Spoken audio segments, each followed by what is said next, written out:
나의 영혼아 잠잠히 하나님만 바라라. 물은 나의 소망이 그로부터 나오는도다. 오직 그만이 나의 반석이시요 나의 구원이시요 나의 요새이시니 내가 흔들리지 아니하리로다. 나의 구원과 영광이 하나님께 있으며 내 힘의 반석과 피난처도 하나님께 있도다. 백성들아 시시로 그를 의지하고 그의 앞에 마음을 토하라. 하나님은 우리의 피난처시로다. 아멘. 거룩하시고 사랑이 많으신 우리 아버지 하나님, 하나님의 은혜를 진실로 감사를 드립니다. 거룩한 주일 아침 저희들을 불러주셔서 은혜의 보좌로 나오게 하시고 예배하게 하시니 감사합니다. 하나님, 우리가 올려드리는 찬양과 경배를 기쁘게 받아주시고 사랑하는 모든 성도들에게 하늘의 크신 은혜로 충만케 하여 주시옵소서. 예수님의 이름으로 기원하옵나이다. 아멘. 우리 다 일어나셔서 2장 찬송하시겠습니다.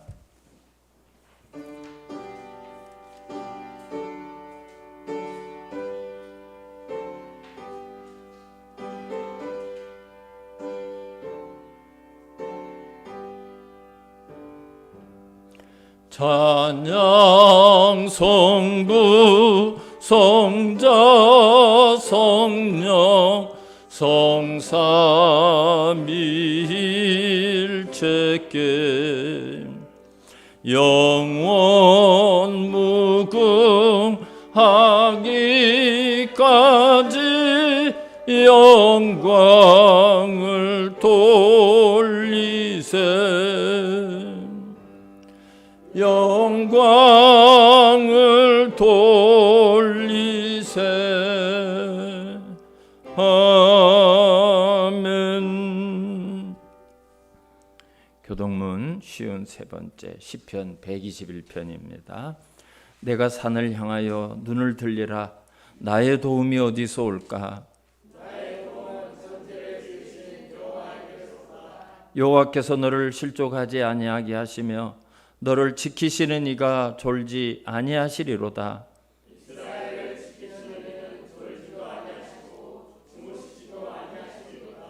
여호와는 너를 지키시는 이시라.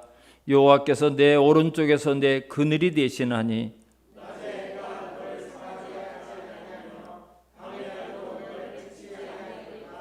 여호와께서 너를 지켜 모든 환난을 면하게 하시며 또 내 영혼을 지키시리로다.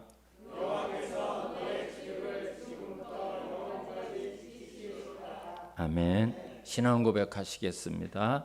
전능하사 천지를 만드신 하나님 아버지를 내가 믿사오며 그 외아들 우리 주 예수 그리스도를 믿사오니 이는 성령으로 잉태하사 동정녀 마리아에게 나시고 본디오 빌라도에게 고난을 받으사 십자가에 못 박혀 죽으시고 장사한 지 사흘 만에 죽은 자 가운데서 다시 살아나시며 하늘에 오르사 전능하신 하나님 우편에 앉아 계시다가 조리로서 산자와 죽은 자를 심판하러 오시리라. 성령을 믿사오며 거룩한 공예와 성도가 서로 교통하는 것과 죄를 사하여 주시는 것과 몸이 다시 사는 것과 영원히 사는 것을 믿사옵나이다. 아멘. 다 자리에 앉으셔서 540장 찬송하시겠습니다.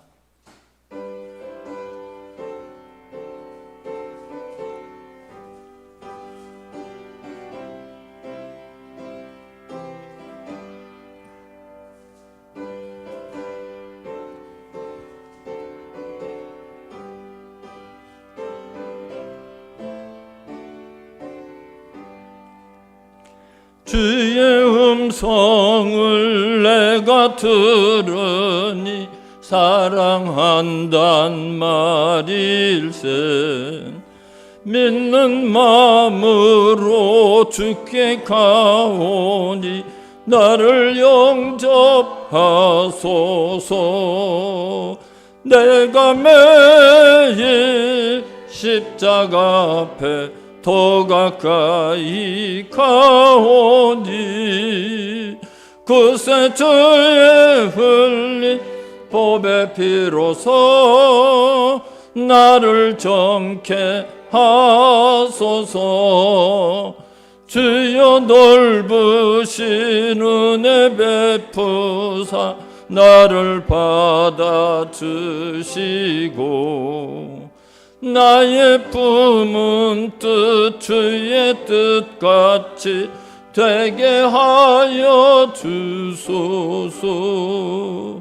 내가 매일 십자가 앞에 더 가까이 가오니 그새 주의 흘린 보배 피로서 나를 정케 하소서.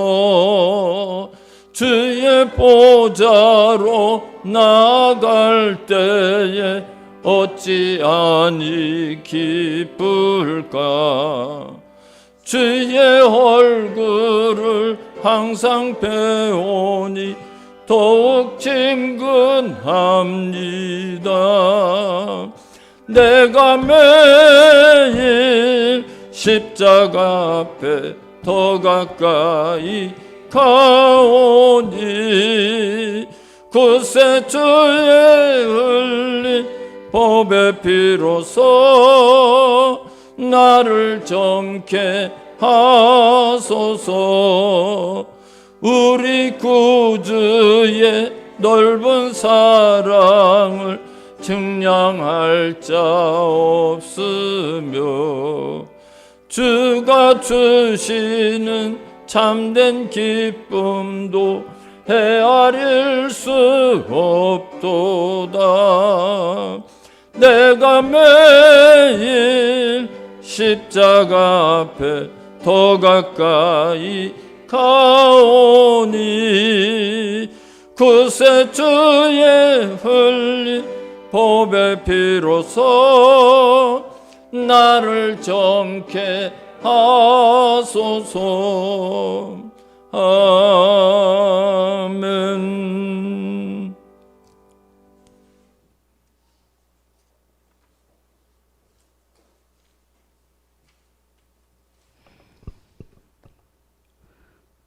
사랑과 은혜가 풍성하신 참 좋으신 하나님 아버지, 하나님의 한량없는 은혜와 사랑에 감사와 찬송을 드립니다. 아멘.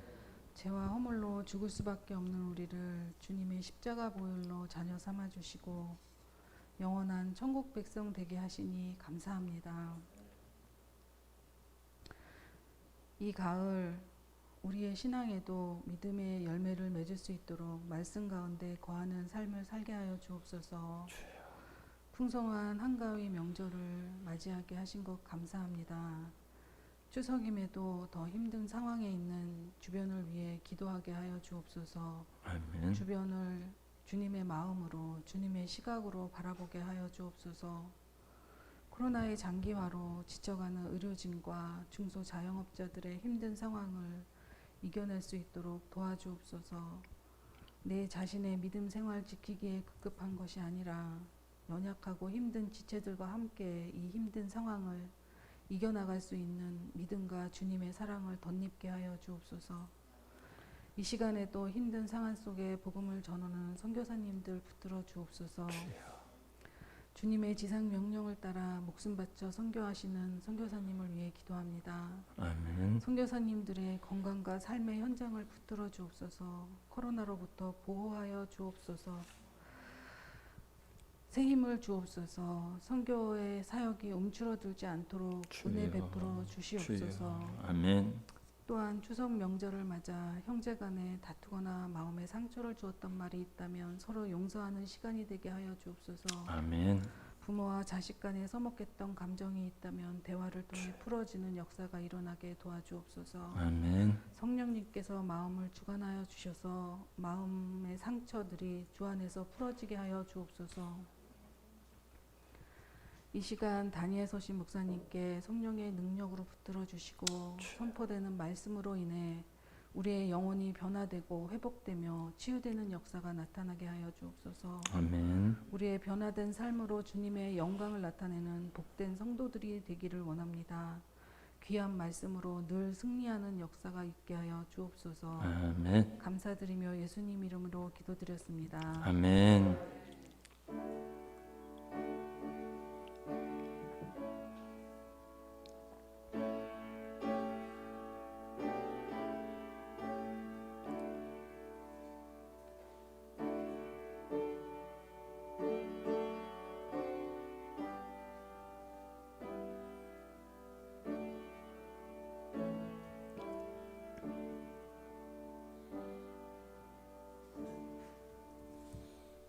교회 소식 전해드리겠습니다.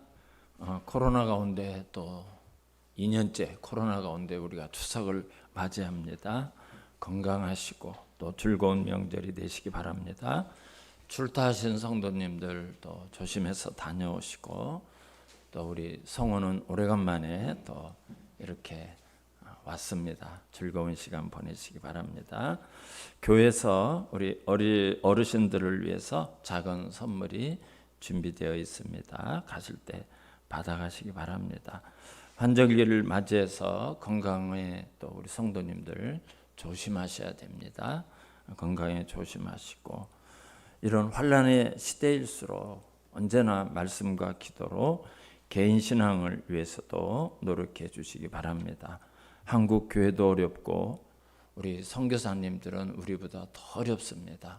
늘 우리 선교사님들을 가슴에서 잊어버리지 마시고 위해서 기도해 주시고, 박해받는 민족들 또 난민들을 위해서도 기도해 주시기를 부탁드리겠습니다. 384장 찬송하시면서 우리 준비하신 헌금 드리겠습니다.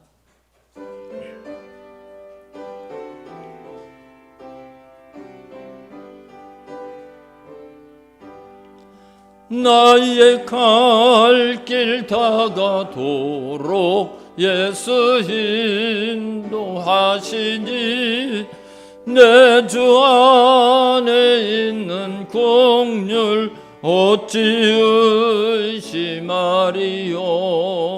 믿음으로 사는 자는 하늘 위로 가겠네.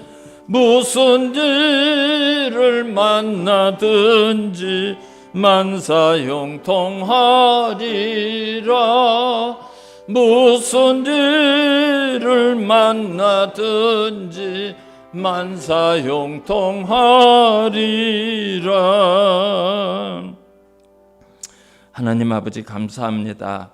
오늘 우리가 예배의 자리로 나오며 우리의 모든 삶의 주권이 하나님께 있음을 믿고 믿음으로 11조를 구별해 드린 성도와 가정이 있습니다. 하나님이 받으시고 우리 사랑하는 성도들의 모든 가정들이 하나님의 은혜로 살아가게 하여 주시옵소서. 힘들고 어려운 일도 많지만 주신 은혜를 기억하고 감사 예물이 드려졌습니다. 사랑하는 모든 성도들의 가정마다 삶의 터전마다 은혜와 감사가 넘치게 하여 주시옵소서. 오늘도 선교지에서 복음을 전하는 우리 사랑하는 선교사님들, 그곳에 교회를 위해서 선교헌금이 드려졌습니다. 적은 물질이지만 큰 힘이 되게 하시고 우리 선교사님들에게 위로가 되게 하시고 열방을 구원하는데 귀하게 쓰임받게 하여 주시옵소서. 일천번제헌금, 건축헌금, 주일헌금 드려진 모든 헌금을 받으시고 천배 만배 열매가 있게 하여 주시옵소서. 하나님, 추석을 맞이해서 먼 곳에 출타한 사랑하는 자녀들을 위해서 기도합니다. 하나님, 외롭지 않도록 하시고 건강하게 하시고 하나님의 은혜로 살아갈 수 있도록 우리 주님 동행하시고 지켜주시옵소서. 출타하는 성도들 있습니까? 오가는 길 지켜주시고 모든 성도들이 건강한 명절을 보낼 수 있도록 은혜 베풀어 주시옵소서. 감사하며 예수님의 이름으로 기도하옵나이다. 아멘. 하나님 말씀 보겠습니다. 구약성경 욥기 35장입니다. 9절부터 11절까지만 봉독해 드리겠습니다. 욥기 35장 9절부터 11절까지만 봉독해 드리겠습니다. 사람은 학대가 많음으로 부르짖으며 군주들의 힘에 눌려 소리치나 나를 지으신 하나님은 어디 계시냐고 하며 밤에 노래를 주시는 자가 어디 계시냐고 말하는 자가 없구나. 땅의 짐승들보다도 우리를 더욱 가르치시고 하늘의 새들보다도 우리를 더욱 지혜롭게 하시는 이가 어디 계시냐고 말하는 이도 없구나. 아멘. 할렐루야. 추석 연휴가 되었습니다. 휴가를 며칠 얻으신 성도님도 계시겠지만 이런 명절은 힘들죠. 우리가 추석과 명절이 우리나라의 가장 크고 대표적인 명절이지만 참 금년 추석도 우울해요. 참 우울해요. 코로나로 인해서 어디 가는 것도 어렵고 또 누가 온데도 좀 부담이 돼요. 온데도 부담이 되고 어떤 곳은 6명 이상 못 모인다. 또 어떤 경우는 8명 이상 모일 수 없다. 이런 거를 좀 또 알아야 돼요. 우리가 또 그것도 알아야 돼요. 그래서 휴게소도 음식을 못 먹는다 하더라고요. 이제 고향을 가시는 분들도 어려운 발걸음이 될 것 같습니다. 여러 가지 상황들이 이렇게 명절을 맞이했지만 우리가 불안하고 우울하고 또 유쾌하지 못한 명절을 맞고 있습니다. 그렇다고 또 우리가 살고 있는 사회, 우리 나라의 모습도 우리를 즐겁게 하고 소망을 주고 행복하게 하는가? 뉴스를 들을 때마다 막 짜증이 나고 화가 나고 정치를 저렇게밖에 못하는가? 저는 당분간 뉴스를 안 보기로 했어요. 볼 때마다 짜증이 나서 안 보기로 했어요. 우리가 살고 있는 이 세상의 모든 것이 참 힘든 시대를 우리가 살고 있는 것 같아요. 여러분 교회도 어려워요. 지난 월요일 날 화요일에 모임이 있어서 목사님들을 만나서 교회 형편들을 이렇게 들어보니까요. 참 전부 다 교회들마다 힘들고 어려워요. 어제 뜻밖의 모르는 전화번호로 전화가 왔어요. 40년 전에 친구인데 나를 모를 거야. 이러면서 전화가 왔어요. 보니까요.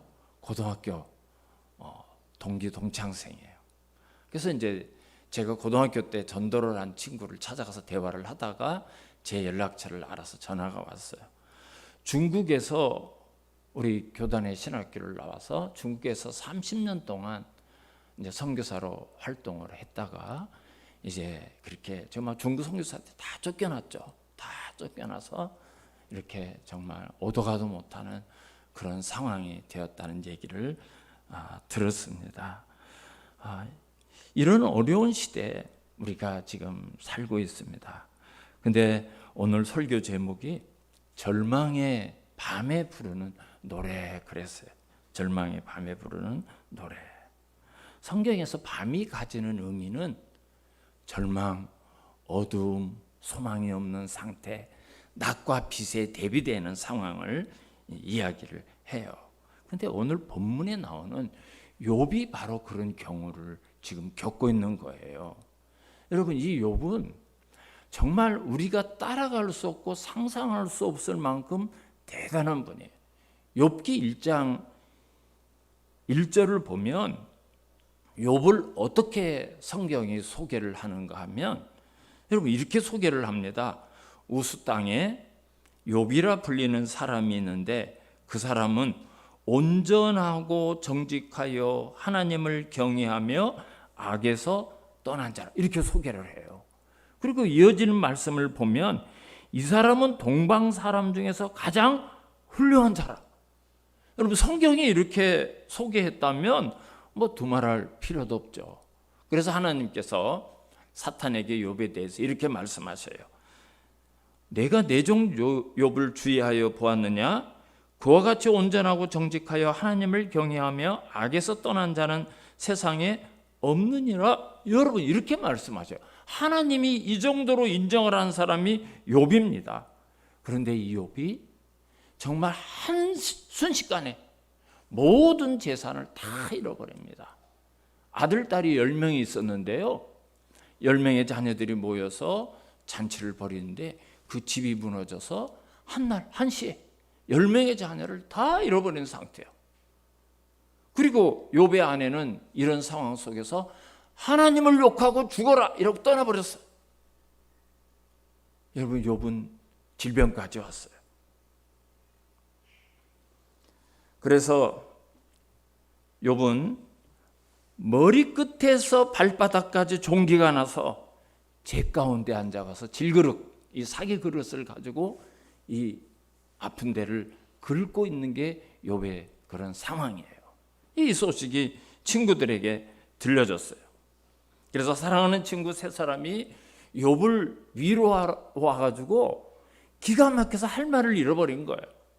아니, 좀 사람이 악했다든지 좀 못된 인생을 살았다든지 그러면 모르겠지만, 하나님도 인정하고 세상이 인정하는 선한 사람, 의로운 사람, 정말 선행을 하면서 사는 사람이 왜 이런 고난을 당하고 왜 이런 문제를 겪고 있을까 이해가 안 되는 거예요. 그래서 욥기의 내용은 그 세 친구들과 욥이 여러 가지 토론을 하는 거예요. 여러 가지 토론을. 왜 욥과 같은 의인에게 고난이 찾아오는가? 왜 하나님은 이렇게 의로운 사람도 어려움을 겪게 하시고 절망의 시간을 보내게 하는가? 이게 욥의 세 친구와 욥이 계속해서 토론하는 내용이에요. 그런데 아무리 이 세 친구들과 욥이 토론을 하고 자기들의 지식을 다 동원해도 이유를 모르겠는 거예요. 왜 하나님은 이렇게 의로운 사람에게 고난을 주시는가? 왜 이렇게 선한 사람이 슬픔을 겪어야 되는가? 거기에 대한 해답을 얻지를 못하는 거예요. 그런데 뒤늦게 온 엘리후라는 친구가 왔어요. 이 친구는 와서 친구들이 토론하는 내용을 듣습니다. 욥과 대화하는 내용을 다 듣습니다. 그래서 이 엘리후라는 친구가 욥이나 욥의 세 친구가 발견하지 못했던 놀라운 진리를 발견을 하고 거기에 대해서 말하게 됩니다. 그것은 욥을 위시해서 고난당하는 사람들이 불행만 봐요. 고난만 봐요. 내가 당하고 있는 문제만 보고 그것만 탄식할 줄 알지, 고난 너머에 계시는 하나님을 볼 줄을 모른다는 거예요. 하나님이 왜 이 고난을 주셨는가? 여기에 대해서 우리는 그걸 생각하지 못한다는 거예요. 여러분, 그게 오늘 본문 9절과 10절의 말씀이에요. 먼저 10절 한번 보겠습니다. 10절만 제가 한번 읽어드릴게요. 나를 지으신 하나님은 어디 계시냐고 하며 밤에 노래를 주시는 자가 어디 계시냐고 말하는 자가 없구나 그래요. 우리는 언제나 그 문제만 보고 상황 보고 고난만 생각하지, 나를 지으신 하나님, 고난 가운데도 이 절망의 밤에 나에게 노래를 주시는 하나님은 어디 계신가? 왜 그거를 찾지 못하느냐? 여러분, 오늘 엘리후가 거기에 대해서 얘기하고 있습니다. 밤중에 절망의 순간에 우리를 노래하게 하시는 하나님이 어디 계신가? 우리가 찾아야 한다는 거예요. 사랑하는 성도 여러분, 우리가 인생을 살면서 참 생각하지 못한 그런 고난의 시간과 절망의 순간들을 우리가 맞이한다 할지라도 그런 상황 속에서 여전히 그곳에 계시는 하나님을 찾고 그 하나님을 노래하는 성도님들이 되시기를 주님의 이름으로 축원합니다. 앞에서 말씀을 드렸지만 이 밤중, 밤이라는 것은 인생의 밤, 우리가 맞이한 절망과 고통의 밤, 아무것도 앞을 예측할 수 없는 깜깜한 그런 상황을 말하는 거예요. 여러분, 우리가 그런 경우를 만날 때가 있죠. 이걸 어떡하지? 도무지 답이 보이지 않고 찾을 수 없는 그런 상황을 우리가 만날 수 있어요. 어느 날 우리가 가정에 문제가 생기죠. 건강에 문제가 생겨요. 건강은 자신했는데 우리가 그런 경우를 만날 수 있어요. 어느 날 직장이나 사업에 문제도 생기고요. 정말 가슴이 덜컥 내려앉는 이런 자녀들의 문제라든지 많은 문제를 우리가 만날 수가 있습니다. 그런데 이상하게도 하나님께서는 우리 사랑하는 성도들, 신앙생활을 잘하고 하나님의 백성들에게도 이런 인생의 밤을 겪게 하신다는 거죠. 그래서 어떤 성도들은 시험에 들어요. 왜 하나님이 이런 일을 겪게 하십니까? 예수 믿는 게 이런 겁니까? 막 그렇게 할 때가 있어요. 근데 여러분, 이사야서 45장 7절을 보면 하나님이 이사야를 통해서 이렇게 말씀하셔요. 이렇게 말씀하셔요. 나는 빛도 짓고 어둠도 창조하며 나는 평안도 짓고 환난도 창조하나니 나는 여호와라. 이 모든 일들을 행하는 자니라 하였노라 그랬어요. 여러분, 하나님이 창조하실 때 낮도 만드시고 밤도 만드셨고요. 그와 같이 우리가 인생을 살아가면서 평안하고 형통할 때도 지나게 하시지만 절망의 밤도 겪게 하시는 것이 하나님이 하셨대요. 하나님의 섭리 가운데 일어나는 일이라고 말씀하고 있습니다. 왜 그러실까? 하나님이 도대체 우리는 그 밤이 싫은데, 그 환난이 싫은데 왜 우리에게 그 밤을 주셨을까? 저도 몰라요. 사도 바울은 이렇게 말했어요. 사도 바울이 로마서 11장 33절에서 이렇게 거기에 대한 답을 이야기해요. 깊도다 하나님의 지혜와 지식에 풍성하며 그의 판단은 헤아리지 못하며 그의 길은 찾지 못할 것이로다. 우리가 다 하나님의 뜻을 다 몰라요. 하나님의 뜻을 다 헤아릴 수 없어요. 이렇게밖에 말할 수 없어요. 시간을 만들고 낮과 밤을 만드신 것은 하나님의 창조의 지혜, 아름다운 꽃이 새벽에 저절로 피는 것이 아니라 밤 동안 준비를 해요. 밤 동안 준비를 해요. 밤이 없으면 여러분 꽃이 피지 못하는 거예요.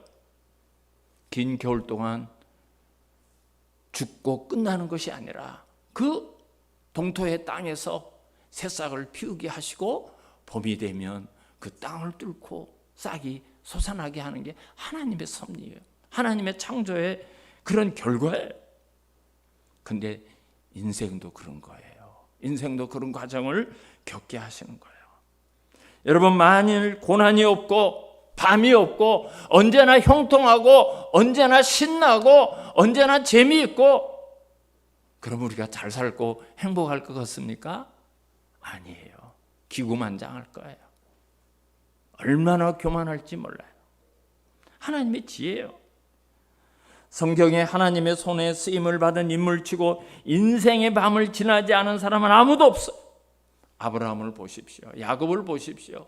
요셉을 보세요. 모세를 보세요. 여러분, 다윗을 보시고요. 베드로를 보고 바울을 보세요.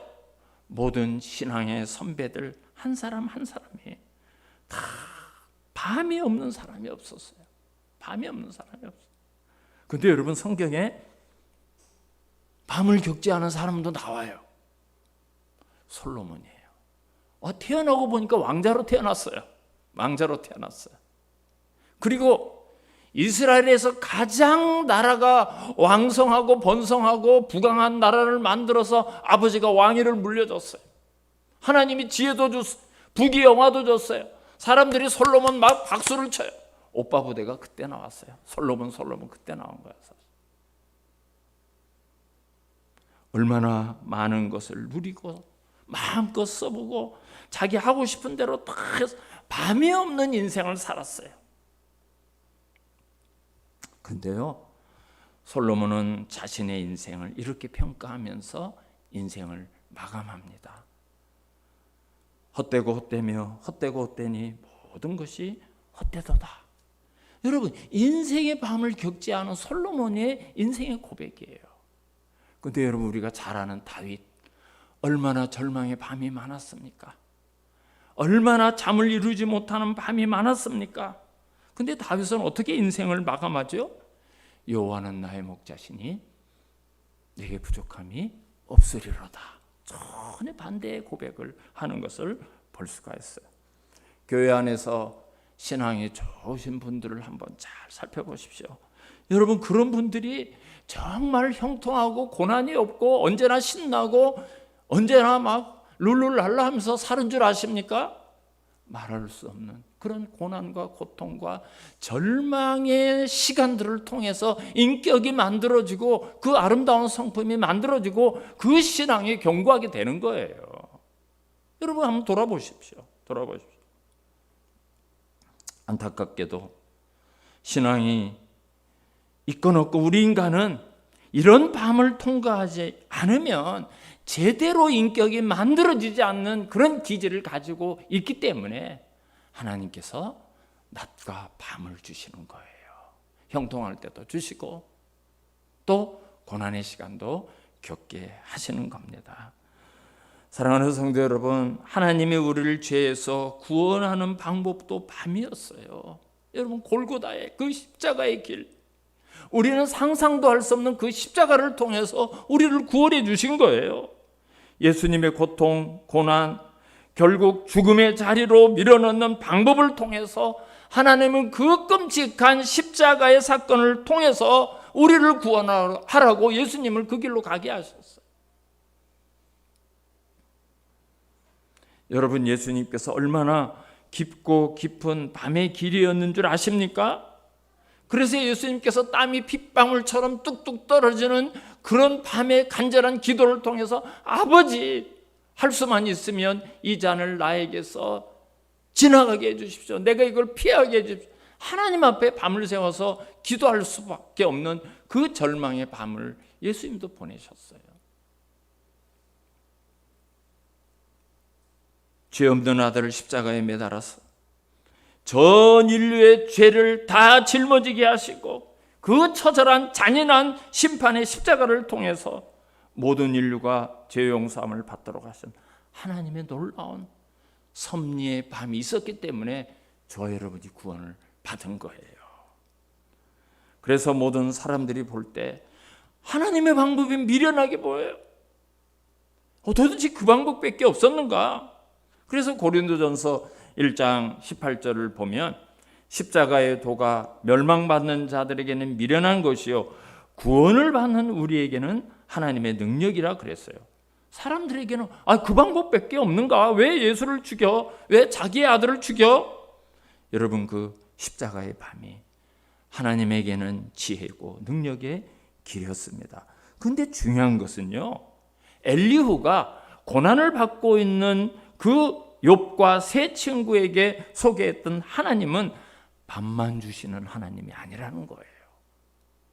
하나님은 그 밤에, 그 밤중에 노래하게 하시는 하나님이었어요.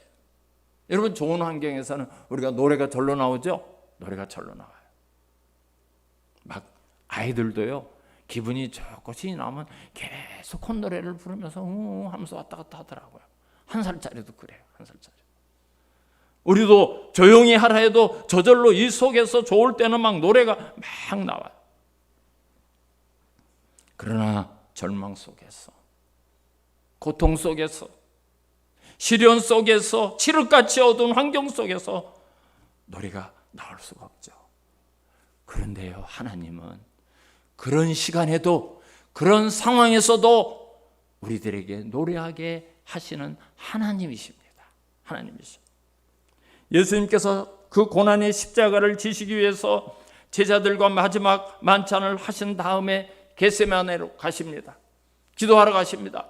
하나님이 억울하다고, 원통하다고 하나님을 원망하면서 예수 그리스도께서 울면서 슬퍼하시면서 그 길을 가셨습니까? 아니에요. 모든 복음서에 공통적으로 예수님과 제자들이 찬미하며 하나님을 찬미하며 하나님께 찬송하며 그 겟세마네로 갔다고 기록하고 있습니다. 그래서 바울은 그것이 하나님의 지혜라고 말했던 겁니다. 예수님이 제자들과 함께 마지막 만찬을 마치시고 하나님께 찬양을 올려드리면서 그 십자가의 길을 향해서 출발을 하셨어요. 예수님뿐만 아니라 초대교회 성도들도 그랬어요. 바울의 일행이 빌립보에 도착을 해가지고 기도할 곳이 없는가 이렇게 찾아다니다가 점치는 귀신 들린 여인을 만나게 돼요. 그런데요, 놀랍게도 그 귀신 들린 여인이 바울 일행을 보자마자 큰 소리로 소리를 치는데 뭐라고 소리를 지르는가 하면 이 사람들은 지극히 높은 하나님의 종으로서 구원의 길을 너에게 전하는 자라. 여러분, 복음을 전해요. 이 귀신 들린 여자가 바울 일행 계시는 복음을 전하기 시작하는 거예요. 이게 사도행전 16장에 나오는 이야기예요. 귀신도 이렇게 하나님과 하나님의 종을 알아봐요. 귀신은 원래 천사죠. 천사였다가 타락한 존재이기 때문에 여러분, 사람보다 지적인 이런 능력 면에서 우월한 존재예요. 그래서 사도 바울이 하나님의 종이고 사도 바울이 사역이 무엇인가를 알고 대신 막 사람들에게 소리를 지르기 시작해요. 그러니까 여러분, 어디에 누가 신통하대, 누가 어디 가면 뭐 또 알아봐 준대, 그런다고 그 앞에 가서 머리 내밀고 분별 없이 따라가면 안 돼요. 거기에 예수 그리스도의 십자가가 있는가, 복음이 있는가, 그게 악한 여인과 성령인가 분별을 하셔야 돼요. 분별할 수 있어야 돼요. 바울이 전하는 복음을 이 귀신 들린 여인이 막 선포해요. 그러니까 바울이 기뻐했을까요? 아니죠. 영적인 눈으로 그것을 바라보니까 그 여인이 얼마나 불쌍한지 몰라요. 그래서 사도행전 16장을 보면 바울이 괴로워했다 그랬어요. 바울이 심히 괴로워했다. 그 한 영혼을 불쌍히 여긴 거죠. 그래서 귀신을 쫓아내 줬다가 체포가 돼서 막 매를 맞고 발에 착고가 채워져서 감옥에 갇히게 되었어요. 그러나 사랑하는 성도 여러분, 바울과 실라가 매를 맞고 감옥에 갇혔지만 그 밤 하나님을 찬양하기를 시작합니다. 여러분, 사도행전 16장 25절을 보면 기도하고 하나님을 찬송하며 그랬어요. 기도하고 하나님을 찬송했어요. 이게 무슨 뜻인가 하면 하나님 복음을 위해서 우리가 이 선교 사역을 하다가 이 고난을 당하게 하시니 감사합니다. 하나님께 그 찬송을 올려드렸다는 거예요. 그래서 바울은 그랬어요, 여러분. 사랑하는 성도 여러분, 밤에 부르는 노래는 낮에 부르는 노래하고 다르죠. 낮에 부르는 노래는 기쁘고 즐겁지만 밤에 부르는 노래, 고난을 당할 때, 어떤 상실의 아픔을 겪을 때, 실패를 했을 때, 건강이 좋지 않을 때, 앞날이 막막할 때, 그럼에도 불구하고 믿음으로 부르는 찬송은 우리의 영혼에서부터 나오는 찬송이 되는 거예요. 하나님께서는 이 밤의 노래를 기뻐하십니다. 그래서 절망의 시간에, 고난의 순간에 하나님을 노래할 수 있어야 돼요. 여러분, 성경에는 그런 이야기가 가득해요. 하박국서를 보면요, 하박국서의 그 시대적인 배경이 이미 바벨론에게 이미 한번 항복을 했어요. 그래서 1차로 포로로 많은 사람들이 붙잡혀 갔을 때 그 후에 하박국서가 쓰여져요. 그러니까 그 시대적 상황이 상상을 좀 해보세요. 자, 전쟁이 패했다. 또 많은 사람이 포로로 붙잡혀 갔다. 말세의 그 사상을 가진 거예요.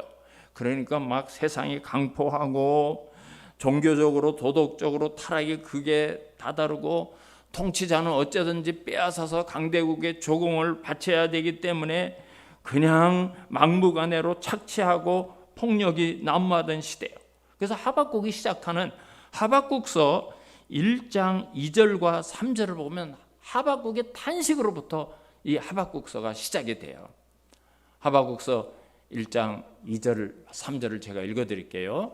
여호와여, 내가 부르짖어도 주께서 듣지 아니하시니 어느 때까지리까? 내가 강포로 말미암아 외쳐도 주께서 구원하지 아니하시나이다. 3절을 또 읽어드릴게요. 어찌하여 내게 죄악을 보게 하시며 패역을 눈으로 보게 하시나이까?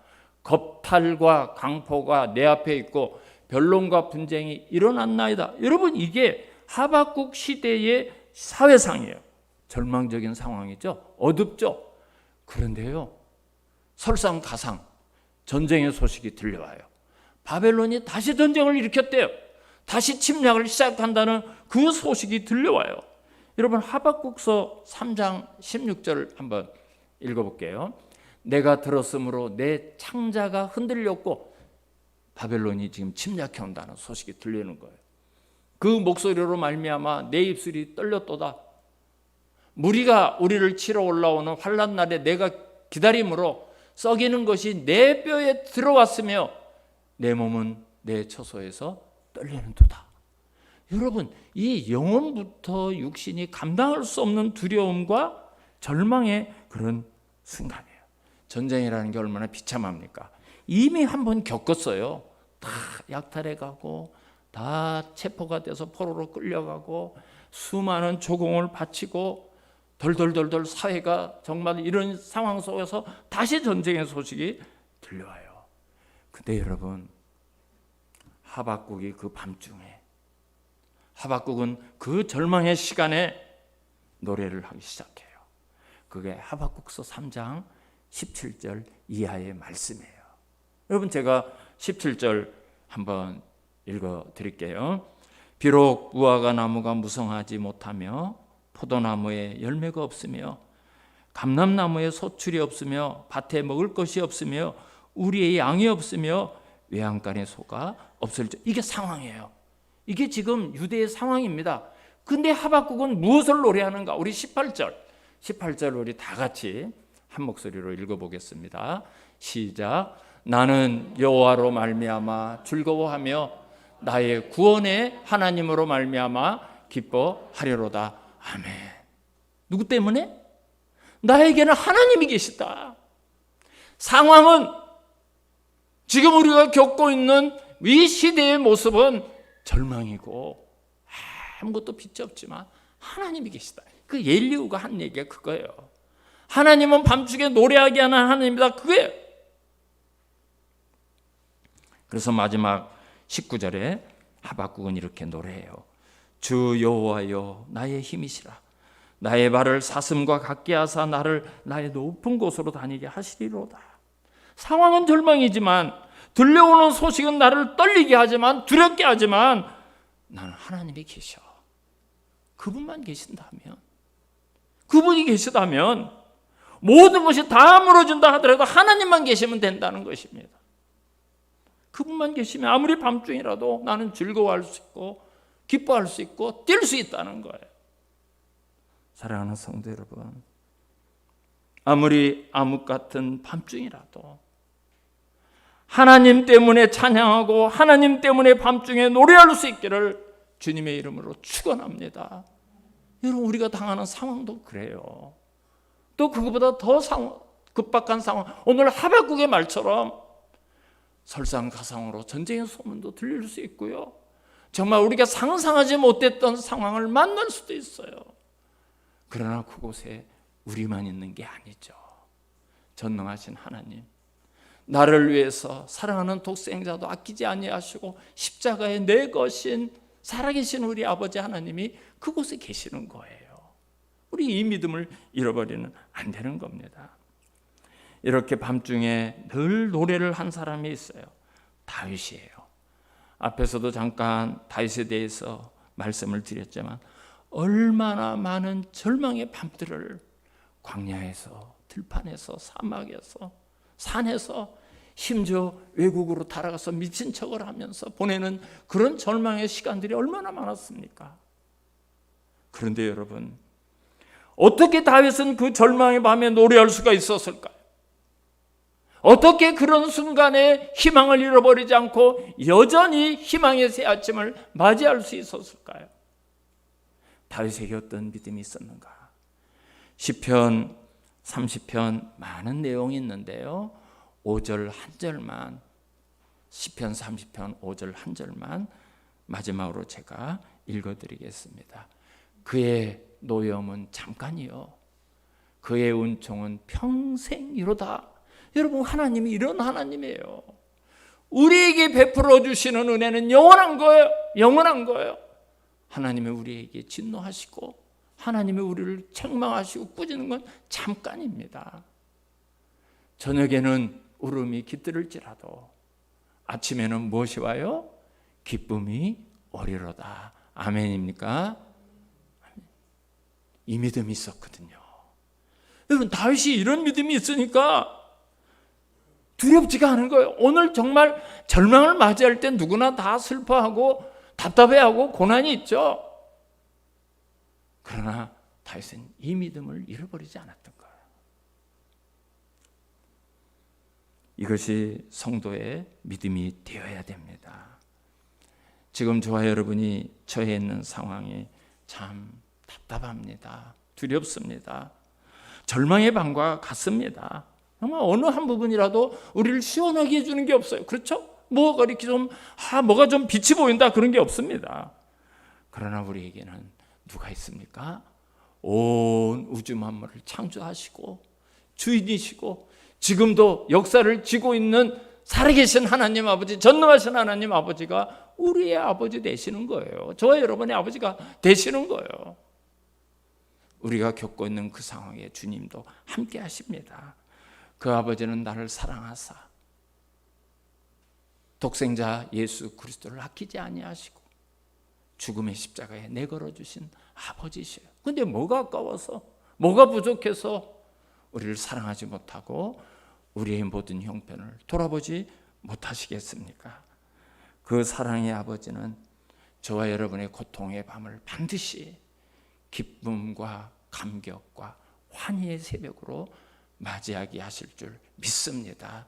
여러분, 추석을 맞이해서 마음 한구석 답답함도 있고 좀 시원하지 못한 어떤 어두움 순간이 있다 할지라도 우리에게 들려오는 모든 소식들이 안타깝지만 오늘 영원히 변하지 않는 평생 우리에게 평강을 주시는 하나님을 믿으시고 그 하나님이 주시는 위로와 그 하나님이 주시는 모든 은혜에 대한 확신을 가지고 이 어려운 시기를 잘 이겨내시고 또 행복하고 즐거운 추석 명절이 되시기를 주님의 이름으로 축원합니다.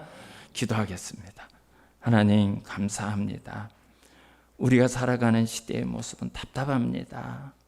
들려오는 소식마다 우리를 분노하게 할 때도 있고 우리를 낙심하게 하고 우리를 시험에 들게 할 때도 있습니다.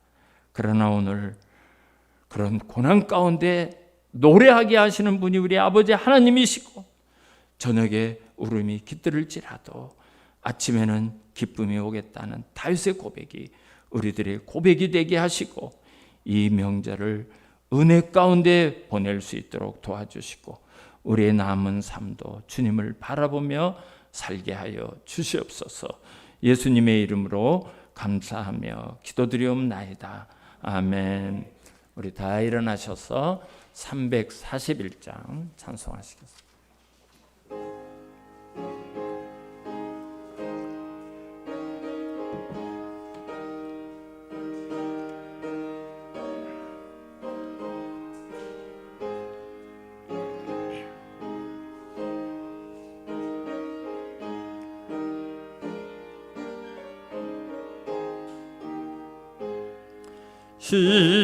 십자가를 내가 지고 주를 따라갑니다. 이제부터 예수로만 나의 법에 삼겠네. 세상에서 부귀영화 모두 잃어버려도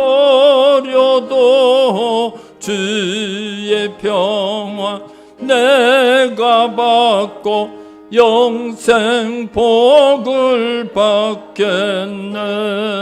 주도 곤욕 당했으니 나도 곤욕 당하리.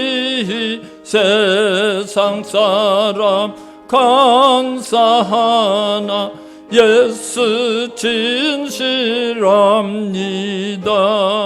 예수 나를 사랑하사 빛난 얼굴 보이면 원수들이 미워해도 염려할 것 없겠네. 내가 핍박 당할 때에 주의 품에 안기고 세상 고초 당할수록 많은 위로 받겠네. 주가 주신 기쁨 외에 기뻐할 것 무엇냐. 주가 나를 사랑하니 기뻐할 것뿐일세. 아멘. 이제는 우리 주 예수 그리스도의 은혜와 하나님 아버지가 극진하신 사랑과 성령님의 교통 감화 위로 인도하심이 모든 절망의 순간이 온다 할지라도 여전히 그곳에 계시는 주님을 바라보며 기쁨의 노래, 믿음의 노래를 부르며 살아갈 수 있는 사랑하는 성도들 머리 위에 가정과 직장과 모든 삶의 터전 위에 이제로부터 영원토록 함께 있을지어다. 아멘.